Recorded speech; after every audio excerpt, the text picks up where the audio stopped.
Hello friends, welcome back to biologics friends. तो आज के इस वीडियो में बात करने वाले हैं प्रोटीन सेकेंडरी स्ट्रक्चर के बारे में। बायोकेमिस्ट्री की सीरीज ऑलरेडी स्टार्ट हो गया है बच्चों। तो उसमें हम लोग अमीनो एसिड का structure, function, properties, isoelectric point, post translation, modification already complete हो चुका है। लास्ट क्लास में हम लोग पढ़े थे प्रोटीन प्राइमरी स्ट्रक्चर के बारे में एंड प्रोटीन सिक्वेंसिंग के बारे में। तो आज पढ़ेंगे प्रोटीन की सेकेंडरी स्ट्रक्चर। तो जो बच्चे अभी तक वो वीडियो नहीं देखे, जाके पहले कंप्लीट कर लो, फिर आपको प्रोटीन का सेकेंडरी स्ट्रक्चर क्लियरली समझ में आएगा। तो वीडियो स्टार्ट करने से पहले मैं आपको बता देना चाहती हूँ कि पहले आप सब्सक्राइब करो, लाइक शेयर कमेंट में कोई भी कमी नहीं होना चाहिए क्लास में। तो let's start the video. Okay, तो जो प्रोटीन की स्ट्रक्चर के बारे में हम लोग पढ़े थे, प्राइमरी स्ट्रक्चर में क्या होता है कंपोजिशन। प्रोटीन की प्राइमरी स्ट्रक्चर में क्या होता है, long chain of amino acid जो है, अमीनो एसिड एक दूसरे के साथ पेप्टाइड बॉन्ड के थ्रू बाइंड करके, बहुत सारे अमीनो एसिड ऐसे पेप्टाइड बॉन्ड के थ्रू बाइंड करके फॉर्मेशन करते हैं प्रोटीन, जो कि उसका सेकेंड प्राइमरी स्ट्रक्चर है। तो वही प्रोटीन, वही अमीनो एसिड कैसे सेकेंडरी स्ट्रक्चर फॉर्मेशन करते हैं, आज हम लोग पढ़ने वाले हैं। तो जो सेकेंडरी स्ट्रक्चर होता है वो आपका डिसाइड करते हैं लोकल अमीनो एसिड। प्रोटीन में जो लोकल और नेबरिंग अमीनो एसिड्स रहते हैं ना, वही डिसाइड करते हैं। जैसे कि मान लो कुछ अमीनो एसिड मिलके वो डिसाइड करेंगे कि हम लोग को अल्फा हेलिक्स फॉर्मेशन करना है, और कुछ अमीनो एसिड डिसाइड करेंगे हमें तो अल्फा हेलिक्स नहीं फॉर्मेशन करना है, हमें तो बीटा एसिड फॉर्मेशन करना है। और कुछ अमीनो एसिड वो डिसाइड करेंगे कि नहीं, हमें ना अल्फा हेलिक्स फॉर्मेशन करना है ना बीटा एसिड फॉर्मेशन करना है, हमें तो रैंडम कॉइल फॉर्मेशन करना है। तो ये डिसीजन किसके ऊपर डिपेंड करता है, प्रोटीन की जो अमीनो एसिड सीक्वेंस है, लोकल अमीनो एसिड डिसाइड करेंगे। लोकल मतलब नेबरिंग अमीनो एसिड डिसाइड करेंगे कि उनको कौन से स्ट्रक्चर फॉर्मेशन करना है। ठीक है, तो secondary structure is all about the local conformation of amino acid. It represent the local conformation of its backbone. R chain have no role in secondary structure. तो यहाँ पे जो अमीनो एसिड का आर ग्रुप रहता है, उनका कोई भी काम नहीं रहता है सेकेंडरी स्ट्रक्चर फॉर्मेशन करने में। ठीक है, तो सब amino acid locally confirm formation of the structure. तो जो लोकल अमीनो एसिड रहते हैं वही डिटरमाइन करते हैं कि उस प्रोटीन का स्ट्रक्चर क्या होने वाला है। तो गाइस, ये स्ट्रक्चर कैसे डिटरमाइन करेंगे, उनको कैसे पता चला कि हमें कौन सी स्ट्रक्चर फॉर्मेशन करना है।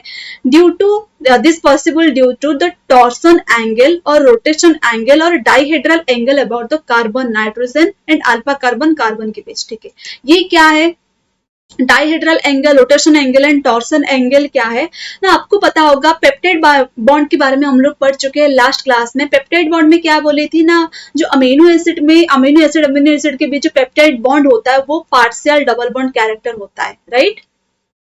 Partial double bond character, partial double bond character की वजह से पेप्टाइड बॉन्ड में रोटेशन पॉसिबल नहीं है। वो आइदर आपका 0 डिग्री में रहेगा या आपका 180 डिग्री में रोटेट करके रहता है। तो एक फिक्स स्ट्रक्चर रहता है पेप्टाइड बॉन्ड में, तो वो तो रोटेट नहीं कर पाएगा। तो कौन रोटेट करता है ना, पेप्टाइड बॉन्ड के अलावा यहाँ पे जो मैं कुछ अमीनो एसिड के बारे में मेंशन की हूँ, first, second, third amino acid, उनके बीच जो पेप्टाइड बॉन्ड है, यहाँ पे पेप्टाइड जो सॉरी ये वाला नहीं, ये वाला पेप्टाइड बॉन्ड है। तो पेप्टाइड बॉन्ड रोटेट नहीं कर पाएगा, लेकिन उसके अलावा जो उसके आसपास जो बॉन्डिंग है, जैसे कि alpha carbon and alpha carboxylic group के बीच जो बॉन्डिंग रहता है उसे हम लोग साई बॉन्ड बोलते हैं, और alpha carbon and alpha amino group के बीच जो बॉन्ड रहता है उसे हम लोग फाई बॉन्ड बोलते हैं। तो ये बॉन्ड एंगल रोटेशन पॉसिबल है, क्योंकि ये सिंगल बॉन्ड है तो इजीली रोटेट कर पाएगा। तो आपका ये पेप्टाइड बॉन्ड ये फिक्स है, और पेप्टाइड बॉन्ड के चारों तरफ कौन है, पेप्टाइड बॉन्ड की चारों तरफ अदर बॉन्ड है जो कि फाई एंड साई बॉन्ड, वो रोटेट कर सकते हैं, वहां पे एंगल पॉसिबल है। तो कैसे ही, तो यही रोटेशन, यही एंगल डिटरमाइन करते हैं कि प्रोटीन का सेकेंडरी स्ट्रक्चर क्या होने वाला है। ठीक है, आई थिंक क्लियर हो गया होगा। तो डिफरेंट अमीनो एसिड और different local amino acid determine करेंगे सेकेंडरी स्ट्रक्चर को, कि सेकेंडरी स्ट्रक्चर कौन सी स्ट्रक्चर फॉर्मेशन वाला होने वाला है। तो वैसे ही एक प्रोटीन में one type of amino acid तो प्रेजेंट नहीं रहता है ना, बहुत ही सारे अमीनो एसिड प्रेजेंट रहता है। तो वो अमीनो एसिड का क्या क्या, तो डिफरेंट अमीनो एसिड का different phi and psi angles होते हैं। तो आपको क्लियर हो गया होगा, फाई एंड साई एंगल वही डिटरमाइन करते हैं प्रोटीन की सेकेंडरी स्ट्रक्चर। तो एक साइंटिस्ट जिनका नाम था रामचंद्रन, तो वो वही डिफरेंट अमीनो एसिड का फाई एंड साई वैल्यू को एक ग्राफ के थ्रू प्लॉट किए हैं, और उसके थ्रू डिटरमाइन किए कि सेकेंडरी स्ट्रक्चर कौन से रीजन में पॉसिबल है। ठीक है, तो यहाँ पे आपको दिख रहा होगा, तो रामचंद्रन प्लॉट डिटरमाइन किए it show the possible conformation of phi and psi angles for a polypeptide in prediction about the secondary structure. तो फाई एंड साई वैल्यू का रीजन कहाँ पे पॉसिबल है, एंगल कहाँ पे, कन्फर्मेशन सेकेंडरी कन्फर्मेशन कहाँ पे पॉसिबल होगा, वो डिटरमाइन, उसी को वो एक ग्राफ और प्लॉट के थ्रू रिप्रेजेंट किए है। तो प्लॉट में एक्स एक्सिस में रिप्रेजेंट किए phi value and Y axis में साई वैल्यू को, और इसी प्लॉट के थ्रू डिटरमाइंड होता है, इसी प्लॉट में जो भी अमीनो एसिड जो एक पॉलीपेप्टाइड चेन में प्रेजेंट है उसकी फाई एंड साई वैल्यू को पुट करके वो एक पर्टिकुलर डिसीजन में रिप्रेजेंट किए हैं कि जो different amino acid के लिए will have different possible phi and psi value. All those value can be adapted where there is no steric hindrance. जैसे कि एक polypeptide chain है, ये एक प्रोटीन जिसमें बहुत सारे आपका प्रोटीन अमीनो एसिड प्रेजेंट है। तो मान लो यहाँ पे ग्लाइसिन है, ग्लाइसिन का स्ट्रक्चर कैसा है, ग्लाइसिन का आर ग्रुप बहुत ही छोटा रहता है ना, और ये उसका अमीनो ग्रुप है, ठीक है, ये ग्लाइसिन। तो ग्लाइसिन, मान लो कि ग्लाइसिन के साथ बॉन्ड किया हुआ है, दो ग्लाइसिन यहाँ पे प्रेजेंट है, तो कैसे बॉन्डिंग होगा, कुछ इस टाइप का स्ट्रक्चर रहेगा, राइट, ओके। तो ग्लाइसिन यहाँ पे मान लो कि ये ग्लाइसिन का पेप्टाइड बॉन्ड है, और दोनों तरफ कौन है, दो ग्लाइसिन है, ठीक है, और यहाँ पे 5 एंगल प्रेजेंट और यहाँ पे 5 एंगल प्रेजेंट है। तो ग्लाइसिन का स्ट्रक्चर अगर आप देखोगे तो उसके पास ओनली 2 हाइड्रोजन रहता है, और यहाँ पे 2 हाइड्रोजन, यहाँ पे भी एक हाइड्रोजन और यहाँ पे भी हाइड्रोजन। तो हाइड्रोजन जब यहाँ पे वो रोटेट करेगा, फाई एंड साई एंगल जब रोटेट करेगा तो हाइड्रोजन का ओवरलैप नहीं होगा, क्योंकि हाइड्रोजन बहुत ही छोटा सा मॉलिक्यूल होता है, तो यहाँ पे ओवरलैप के चांसेस बहुत कम है। लेकिन यहाँ पे अगर ग्लाइसिन ना होके कोई अदर अमीनो एसिड होता, जैसे कि आपका ब्रांच्ड अमीनो एसिड, जैसे कि वैलिन या ल्यूसिन या आइसोल्यूसिन या आपका एस्पार्टिक एसिड या ग्लूटामेट ऐसे होते, तो वो उनके केस में क्या होता है, उनके पास एक बड़ा सा आर चेन रहता है। तो आर चेन की वजह से नेबरिंग अमीनो एसिड में जब आर चेन का यहाँ पे ओवरलैप होगा, ओवरलैप की वजह से क्या होगा, जब यहाँ पे रोटेट करेंगे फाई एंड साई एंगल का रोटेशन की वजह से आर चेन में ओवरलैप होता है। आर चेन में जब ओवरलैप होता है उसे बोलते हैं हम लोग स्टेरिक हिंड्रेंस, ठीक है। तो यहाँ पे जो पॉसिबल रीजन है, all those value can be adapted where there is no possible hindrance, steric hindrance. तो जो यहाँ पे 4 टाइप ऑफ क्वाड्रेंट है ना, यहाँ पे 1, 2, 3 एंड 4, इसी क्वाड्रेंट में रिप्रेजेंट करते हैं कि कहाँ पे स्टेरिक हिंड्रेंस नहीं है। तो जहां पे स्टेरिक हिंड्रेंस नहीं रहता है वही होता है आपका अलाउड रीजन, अलाउड रीजन, ठीक है। स्टेरिक हिंड्रेंस होगा तो आपका डिस अलाउ हो जाएगा उस रीजन के लिए, एक पर्टिकुलर अमीनो एसिड के लिए, क्योंकि स्टेरिक हिंड्रेंस की वजह से आर चेन ओवरलैप करेंगे, ओवरलैप की वजह से रोटेशन पॉसिबल नहीं हो पाएगा, ठीक है। तो आपका यहाँ पे जो डिस अलाउड रीजन दिखा है, तो ये वाला 4th क्वाड्रेंट जो है वो आपका वैकेंसी है, वैकेंसी मतलब डिस अलाउड रीजन है। यहाँ पे कोई भी अमीनो एसिड का रोटेशन पॉसिबल नहीं है, मतलब एक रिप्रेजेंटमेंट पॉसिबल नहीं है। लेकिन ग्लाइसिन, अगर ग्लाइसिन की बात करेंगे तो ग्लाइसिन हर जगह आपको मिलेगा, एवरी क्वाड्रेंट में पॉसिबल है ग्लाइसिन का रोटेशन। क्यों? क्योंकि वो छोटा सा मॉलिक्यूल है, उसका आर चेन बहुत ही छोटा सा है, ठीक है। तो disallowed region is maximum disallowed region for L amino acid except glycine. तो ग्लाइसिन को छोड़ के और जो एल अमीनो एसिड जितना है उनका डिसअलाउड रीजन बहुत रहता है, क्योंकि उनके पास एक बड़ा सा आर चेन है, तो आर चेन की वजह से रोटेशन उतना पॉसिबल नहीं हो पाता है। तो रामचंद्र प्लॉट में उनका रिप्रेजेंटेशन या उनके प्लेस लोकेशन बहुत ही कम रहता है। तो रामचंद्र प्लॉट क्या रिप्रेजेंट करता है आपको, phi and psi angle, phi and psi angle के थ्रू आप क्या करोगे, सेकेंडरी स्ट्रक्चर को डिटरमाइन करोगे। आई थिंक आप लोगों का क्लियर हो जाएगा इससे। नेक्स्ट देखेंगे मिनिमम स्टेरिक हिंड्रेंस। जैसे कि मैंने आपको बता दिया, ग्लाइसिन का स्ट्रक्चर देखेंगे तो ये बहुत ही छोटा सा स्ट्रक्चर है, small structure, small R group रहता है इसके पास, इसकी वजह से इसका स्टेरिक हिंड्रेंस और ओवरलैप, यहाँ पे जो बॉन्ड रोटेशन की वजह से आर ग्रुप का ओवरलैप, एडजेसेंट अमीनो एसिड का आर ग्रुप का ओवरलैप बहुत ही कम होगा, इसलिए मिनिमम स्टेरिक हिंड्रेंस शो करता है ग्लाइसिन। और उसके बाद कौन है, ग्लाइसिन से थोड़ा ज्यादा स्टेरिक हिंड्रेंस किसके पास होगा, अनब्रांच्ड अमीनो एसिड, जैसे कि एरोमेटिक अमीनो एसिड और अदर अमीनो एसिड जैसे कि एलेनिन हो गया, इनके पास अनब्रांच्ड आपका अनब्रांच्ड आर ग्रुप रहता है, तो उसमें थोड़ा ज्यादा होगा steric hindrance as compare to glycine. अगर ब्रांच्ड अमीनो एसिड देखेंगे जैसे कि वैलिन, आइसोल्यूसिन एंड ल्यूसिन, ये आपका क्या हो गया, वैलिन, आइसोल्यूसिन एंड ल्यूसिन, या इसमें आपका ब्रांच्ड चेन रहता है। तो ब्रांच्ड चेन मतलब एक बड़ा सा कार्बोहाइड्रेट चेन है तो ब्रांच चेन की वजह से रोटेशन यहाँ पे बहुत ही कम होगा, तो वो स्टेरिक हिंड्रेंस शो करते हैं। तो प्रोलिन प्रोलिन के पास कैसा स्ट्रक्चर रहता है? प्रोलिन का स्ट्रक्चर कैसा है? प्रोलिन के पास अमीनो ग्रुप यहाँ पे इस टाइप का स्ट्रक्चर रहता है प्रोलिन का। तो उसका जो अल्फा अमीनो ग्रुप वो ऑक्यूपाइड है आर ग्रुप के साथ। तो यहाँ पे एक बड़ा सा स्ट्रक्चर रहता है प्रोलिन में, जिसकी वजह से प्रोलिन के लिए रोटेशन थोड़ा मुश्किल है, थोड़ा नहीं बहुत ही मुश्किल होता है, इसलिए वो लेस फ्लेक्सिबल होता है, less flexible in Ramchandra plot. और ग्लाइसिन जो है मोर फ्लेक्सिबल होता है, मोर फ्लेक्सिबल। क्लियर? तो यहाँ पे आपको स्ट्रक्चर दिख रहा होगा। तो ग्लाइसिन, अगर हम लोग ग्लाइसिन की बात करेंगे तो ग्लाइसिन आपको एवरी क्वाड्रेंट में मिलेगा, क्योंकि वो छोटा सा मॉलिक्यूल है, तो उसका alpha and psi value every quadrant में पॉसिबल होगा। और आपका अगर देखेंगे अदर अमीनो एसिड, जैसे कि अदर अमीनो एसिड के बारे में बात करेंगे तो उसका एक पर्टिकुलर क्वाड्रेंट में ऑक्यूपाई होगा।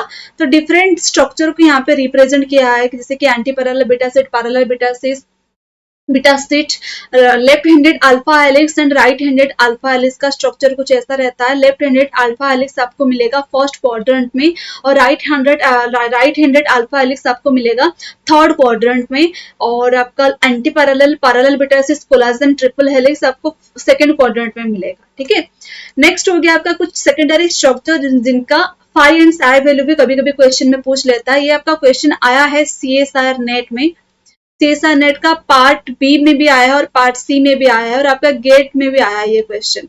तो राइट हैंडेड अल्फा हेलिक्स का phi and psi value -57 to -47, left handed alpha helix +57 to +47, parallel beta sheet -1992 to +113, anti parallel beta sheet -1392 to +13। तो ये आपको याद रखना पड़ेगा और इसका नोट प्रिपेयर करना पड़ेगा। नेक्स्ट देखेंगे अगर अल्फा हेलिक्स के बारे में, तो जो अमीनो एसिड में प्रोटीन में जो बहुत सारे अमीनो एसिड्स रहते हैं, तो उनमें से जो लोकल अमीनो एसिड वो different type of structure determine करते हैं। आइदर वो अल्फा हेलिक्स फॉर्मेशन करेंगे, या आपका बीटा सीट फॉर्मेशन कर सकते हैं, या आपका रैंडम कॉइल फॉर्मेशन कर सकते हैं, राइट। तो उनमें से कुछ अमीनो एसिड जो है मिलकर फॉर्मेशन करते हैं अल्फा हेलिक्स। ठीक है, तो अल्फा हेलिक्स क्या है ना, ये एक हेलिकुलर स्ट्रक्चर है, हेलिक्स लाइक स्ट्रक्चर, जैसे कि डीएनए में प्रेजेंट रहता है। तो हेलिक्स का एक पर्टिकुलर एक्सिस होता है ना, और इस हेलिक्स में जो एक पर्टिकुलर टर्न है, टर्न और वन हेलिक्स, इसमें आपका 3.6 अमीनो एसिड पाया जाएगा। ठीक है, वन हेलिक्स और वन टॉर में प्रेजेंट रहता है नंबर ऑफ अमीनो एसिड आपका 3.6 अमीनो एसिड मिलता है, और हेलिक्स का हाइट है आपका 5.4 अमीनो एसिड 5.4 एंगस्ट्रॉम, और हेलिक्स का हाइट जो है वो आपका 5.4 एंगस्ट्रॉम या 0.54 एंगस्ट्रॉम नैनोमीटर होगा। तो अगर वन हेलिक्स में 3.6 अमीनो एसिड है और उस हेलिक्स का हाइट 5.4 एंगस्ट्रॉम है, तो एक अमीनो एसिड और एक अमीनो एसिड के बीच डिस्टेंस कितना होगा, ये आप इजीली कैलकुलेट कर सकते हो, क्योंकि एक टर्न में नंबर ऑफ अमीनो एसिड कितना प्रेजेंट रहता है 3.6, और उसी टर्न का जो आपका डिस्टेंस कितना है 5.4 angstrom divided by 3.6 amino acid. उसी टर्न में, मतलब एक टर्न में आपका 3.6 अमीनो एसिड प्रेजेंट है, और उसी टर्न का जो लेंथ है आपका 5.4 एंगस्ट्रॉम। तब आप इजीली कैलकुलेट कर सकते हो कि उन दोनों, तो इसमें दो अमीनो एसिड के बीच डिस्टेंस कितना होगा 1.5 एंगस्ट्रॉम, या आपका 0.15 nm होगा, यहाँ पे nm होगा। ठीक है, तो अल्फा हेलिक्स में नंबर ऑफ अमीनो एसिड कितना प्रेजेंट रहता है 3.6। अल्फा हेलिक्स का जो लेंथ है वो कितना है, वन हेलिक्स का हाइट कितना है 5.4 एंगस्ट्रॉम, और दो अमीनो एसिड के बीच डिस्टेंस कितना रहता है 1.5 एंगस्ट्रॉम या 0.15 nm रहता है। तो इसमें आर चेन का कोई भी काम नहीं रहता है, पहले ही मैं डिस्कस कर चुकी हूँ, सेकेंडरी स्ट्रक्चर में आर चेन का कोई भी काम नहीं है। इसलिए यहाँ पे जो पर्पल स्ट्रक्चर दिख रहा है ना, पर्पल वाला, पर्पल स्फीयर, ये हो गया आपका R chain of alpha helix. तो ये एवे रहता है, हेलिक्स से बाहर रहता है। ठीक है, and intrachain hydrogen bond present here. तो अल्फा हेलिक्स में जो हेलिकुलर स्ट्रक्चर फॉर्मेशन होगा, ये है आपका अमाइनो एसिड का प्रोटीन का जो अमीनो एसिड चेन है और ये मिलके हेलिक्स फॉर्मेशन करते हैं। कैसे? ना एक पर्टिकुलर बॉन्ड के थ्रू। और ये बॉन्ड क्या रहता है? Hydrogen bond, intra chain hydrogen bond. और जब हाइड्रोजन बॉन्ड फॉर्मेशन होता है तो उसके लिए एक पर्टिकुलर डोनर रहता है और एक एक्सेप्टर रहता है। तो यहाँ पे हाइड्रोजन बॉन्ड का डोनर एंड एक्सेप्टर कौन है? डोनर है आपका अल्फा अमीनो ग्रुप और एक्सेप्टर है आपका अल्फा कार्बोक्सिलिक ग्रुप। और अल्फा हेलिक्स का अगर डायरेक्शन देखेंगे तो वो आपका राइट हैंडेड भी हो सकता है, आपका लेफ्ट हैंडेड भी हो सकता है। डायरेक्शन वाइज ये कॉइल वाइज मूव करेगा तो आपका राइट हैंडेड भी हो सकता है और आपका लेफ्ट हैंडेड भी हो सकता है। तो जनरली देखा गया है कि जो आपका right handed helix are most energetically stable helix कौन है? राइट हैंडेड हेलिक्स और RH helix and more commonly found in the protein. ठीक है, आई थिंक आप लोगों का क्लियर हो गया होगा अल्फा हेलिक्स। थोड़ा हाइड्रोजन बॉन्ड के बारे में पढ़ लेते हैं। तो यहाँ पे जो हाइड्रोजन बॉन्ड है, ओके, यहाँ पे जो हाइड्रोजन बॉन्ड होता है अमीनो एसिड के बीच अल्फा हेलिक्स में, वो कैसे होगा ना? फर्स्ट अमीनो एसिड जो है वो फिफ्थ अमीनो एसिड के साथ हाइड्रोजन बॉन्ड फॉर्मेशन करेगा। सॉरी, फिफ्थ अमीनो एसिड के साथ, ये फर्स्ट और ये आपका fifth amino acid. First amino acid fifth amino acid के साथ हाइड्रोजन बॉन्ड करेगा। वैसे ही सेकंड अमीनो एसिड मतलब 4 amino acid away, 1 amino acid 4 amino acid away के साथ अमीनो एसिड आपका हाइड्रोजन बॉन्ड फॉर्मेशन करता है। ठीक है, तो ऐसे देखा जाएगा। अगर ऐसे हम लोग हाइड्रोजन बॉन्ड बनाते रहेंगे तो जो लास्ट में 4 अमीनो एसिड रहेगा वो किसके साथ आपका, वो किसी के साथ भी हाइड्रोजन बॉन्ड फॉर्मेशन नहीं कर पाएगा, क्योंकि ऑलरेडी उससे पहले जो अमीनो एसिड है वो ऑक्यूपाई हो गया है।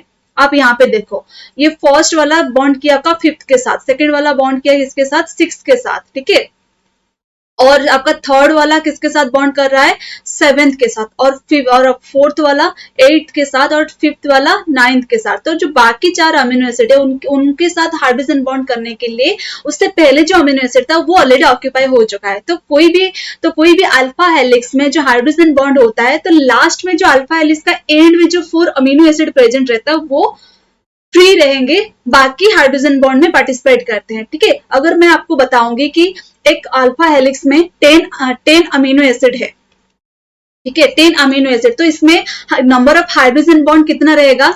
नंबर ऑफ हाइड्रोजन बॉन्ड कैसे कैलकुलेट करोगे ना? 10 - 4, क्योंकि लास्ट में और एंड में जो 4 अमीनो एसिड है वो तो आपका हाइड्रोजन बॉन्ड में पार्टिसिपेट नहीं करेंगे।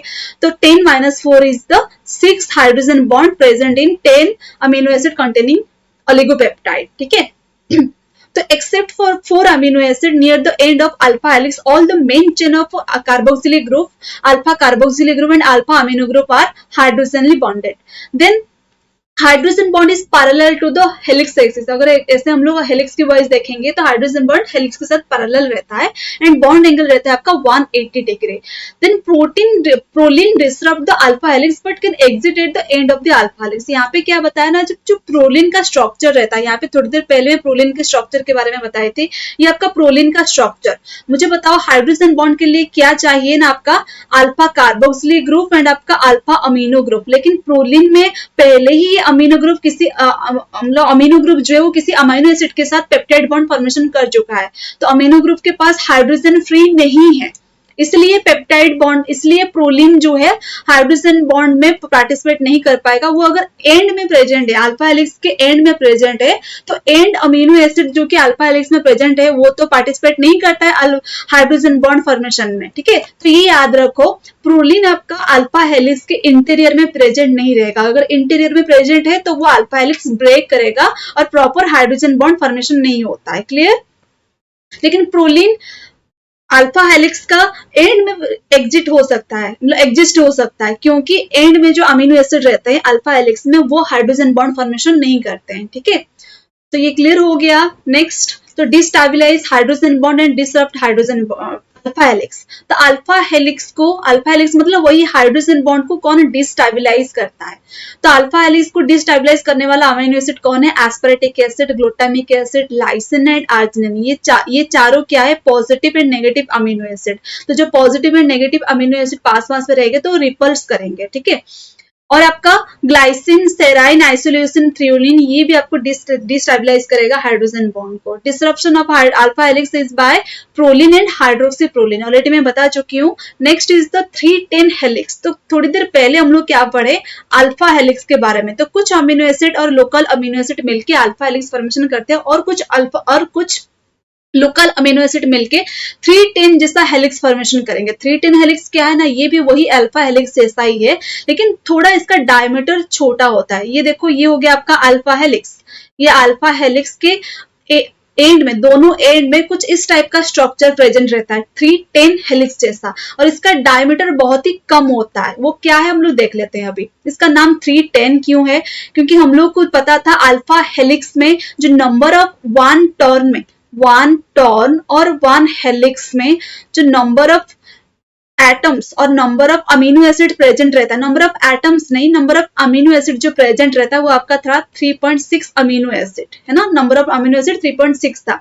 तो 310 हेलिक्स में क्या रहता है ना, आपका number of amino acid present रहता है 3, number of amino acid 3 present रहेगा, ठीक है।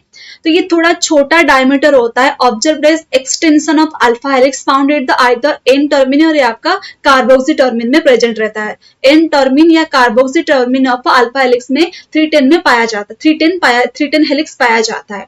तो इसमें alpha and psi angles near -90 degree to -26 degree, already मैं बता चुकी हूँ। इस बॉक्स में सारे के सारे प्रेजेंट है। आपका टॉन के बारे में, 310 हेलिक्स के बारे में -49 टू -26, तो इसी के रेंज में रहता है। और राइट हैंडेड हेलिकल स्ट्रक्चर, ये आपका राइट हैंडेड हेलिकल स्ट्रक्चर, और इसमें एक हेलिक्स में रहता है, एक हेलिक्स में 3 अमीनो एसिड प्रेजेंट रहता है। और हाइड्रोजन बॉन्ड जो रहेगा आपका first amino acid 3 amino acid AOA के साथ हाइड्रोजन बॉन्ड करता है। तो अल्फा हेलिक्स में क्या हो रहा था, फोर्थ अमीनो एसिड के साथ वो हाइड्रोजन बॉन्ड कर रहा था, सॉरी 5th अमीनो एसिड के साथ, और यहाँ पे 4th अमीनो एसिड के साथ हाइड्रोजन बॉन्ड कर रहा है। तो इसका जो फॉर्मूला रहता है n+3, n+3 मतलब 3 अमीनो एसिड एवे, और अल्फा हेलिक्स का क्या हो रहा था, 4 अमीनो एसिड एवे रहता था। तो डिस्टेंस बिटवीन 2 अमीनो एसिड हो गया आपका 2 angstrom, which is found in 310 helix. तो ये क्वेश्चन आता है 310 हेलिक्स के बारे में कि अगर कंपैरिजन होगा अल्फा हेलिक्स एंड 310 हेलिक्स के बीच, तो किसका डायमीटर ज्यादा होता है, या जो हाइड्रोजन बॉन्डिंग कैसे होता है, ठीक है, और ये कहाँ प्रेजेंट रहता है, तो इसके बारे में क्वेश्चन आता है। और पाई हेलिक्स, वैसे ही कुछ अल्फा हेलिक्स, सॉरी ऐसे ही कुछ अमीनो एसिड और लोकल अमीनो एसिड मिलके पाई हेलिक्स फॉर्मेशन करते हैं। पाई हेलिक्स क्या है ना, ये जो हेलिक्स है, देखा गया है कि alpha helix and alpha helix के बीच एक पर्टिकुलर हेलिक्स पाया गया है, और इस हेलिक्स का डायमीटर थोड़ा ज्यादा रहता है।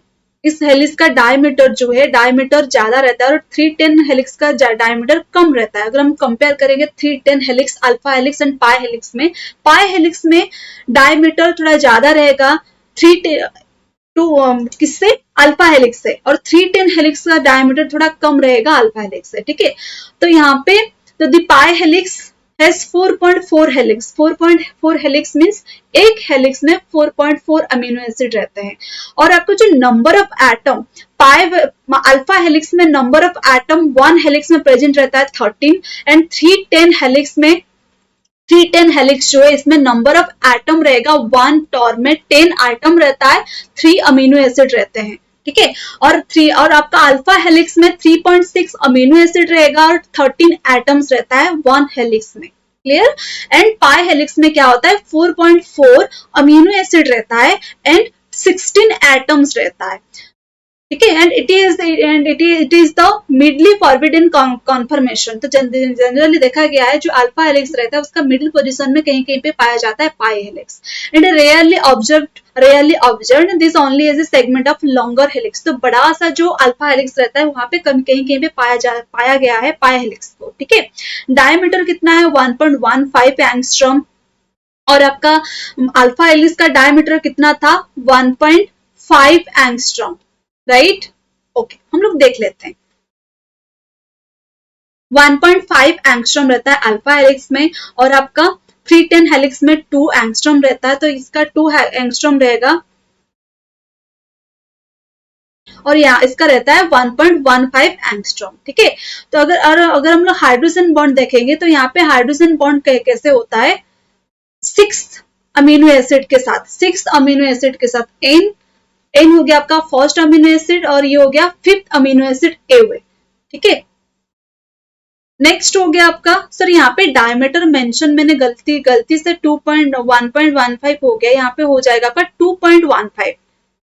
2.15 एंगस्ट्रॉम होगा। ठीक है, नेक्स्ट हो गया आपका बीटा स्टेट स्ट्रक्चर, जैसे कि सेकेंडरी स्ट्रक्चर हम लोग ऑलरेडी डिस्कस कर लिए, अल्फा हेलिक्स, 3-10 हेलिक्स, पाई हेलिक्स के बारे में। अभी देखेंगे कि कुछ लोकल अमीनो एसिड एक सीट लाइक स्ट्रक्चर फॉर्मेशन करते हैं। ठीक है, तो यहाँ पे आपको दिख रहा होगा,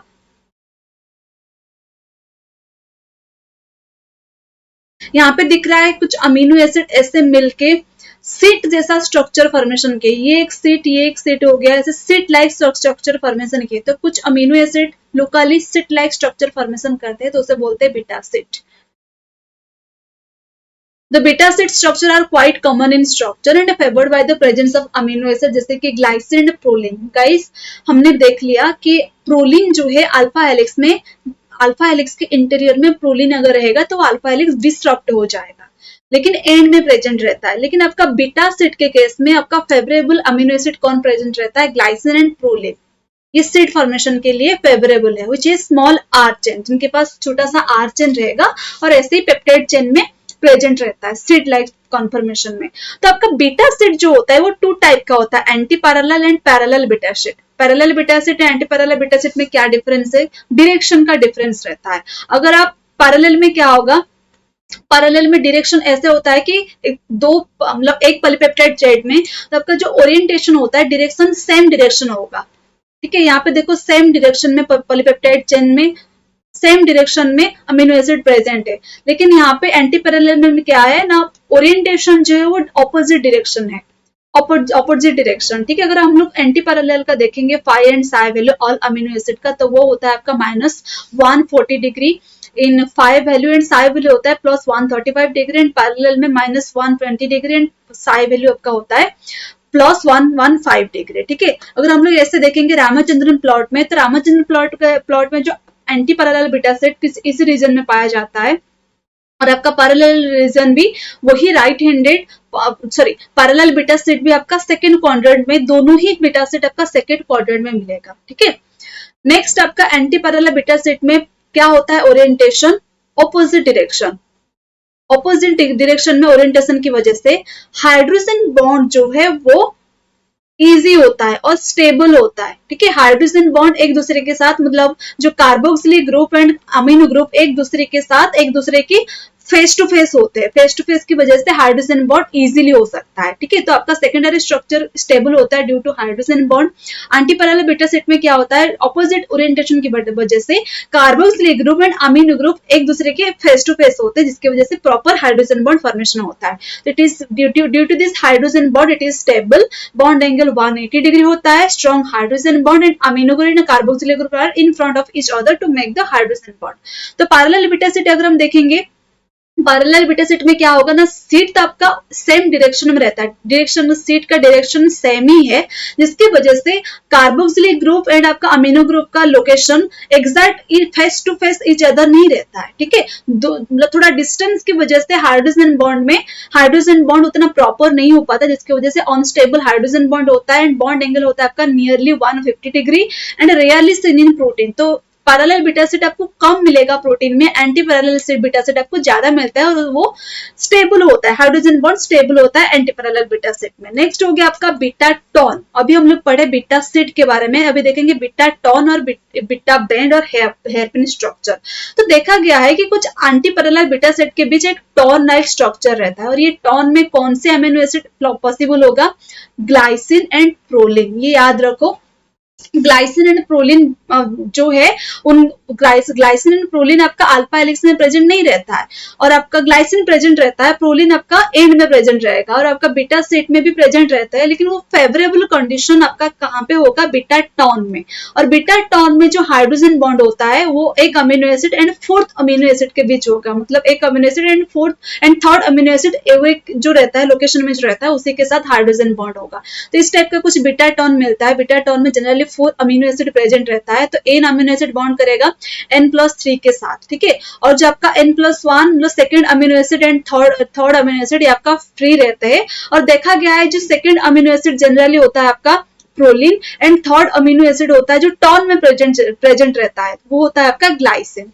तो ये आपका टॉन का स्ट्रक्चर है, बीटा टॉन का कुछ स्ट्रक्चर है जो कि पाया जाता है एंटीपैरेलल बीटा सेट के बीच। नेक्स्ट हो गया आपका बीटा टॉन। अगर बीटा टॉन का फाई एंड साई वैल्यू को देखोगे, ये आपका बहुत ही इंपॉर्टेंट टेबल है, ये क्वेश्चन आया है आपका CSIR नेट में। तो जो बीटा टॉन में different type of beta turn जो होता है वो आपका डिटरमाइन करेगा n+1 अमीनो एसिड का, n+1 के रीजन में जो अमीनो एसिड प्रेजेंट है, n+2 रीजन मतलब जो सेकेंड अमीनो एसिड टॉन में जो second amino acid and third amino acid है उनका फाई एंड साई वैल्यू कैसे है, ठीक है। तो उसके अकॉर्डिंगली बीटा टॉन जो है वो 4 टाइप का है, type 1 and type 1 prime and type 2 and type 2 prime. तो उसका आपको फाई एंड साई वैल्यू थोड़ा याद रखना पड़ेगा, नोट कर लो, और इसी से रिलेटेड क्वेश्चन आपका आया है। नेक्स्ट कोलाजन हेलिक्स, तो एक स्पेशल टाइप ऑफ हेलिक्स पर प्रेजेंट रहता है कोलाजन में, जिसे बोलते हैं कोलाजन हेलिक्स, जिसका कंपोजिशन रहता है आपका फर्स्ट अमीनो एसिड रहेगा ग्लाइसिन, मतलब ये ग्लाइसिन हो गया, और सेकंड होगा एक्स एंड वाई। सेकंड देखा गया है कि सेकंड पोजीशन में जनरली प्रेजेंट रहता है प्रोलिन, और थर्ड पोजीशन में प्रेजेंट रहता है आइदर हाइड्रोक्सी प्रोलिन या आपका लाइसिन, मतलब प्रोलिन एंड लाइसिन का डेरिवेटिव पाया जाता है कोलाजन हेलिक्स में। तो ये एक स्पेशल टाइप ऑफ हेलिक्स। तो alpha helix and collagen helix both are मतलब कंप्लीटली डिफरेंट, बिल्कुल ही डिफरेंट है alpha helix and collagen helix. ये एक हेलिक्स है जो कि हेलिकल स्ट्रक्चर है जो कि स्पेसिफिक अमीनो एसिड के थ्रू फॉर्मेशन होता है।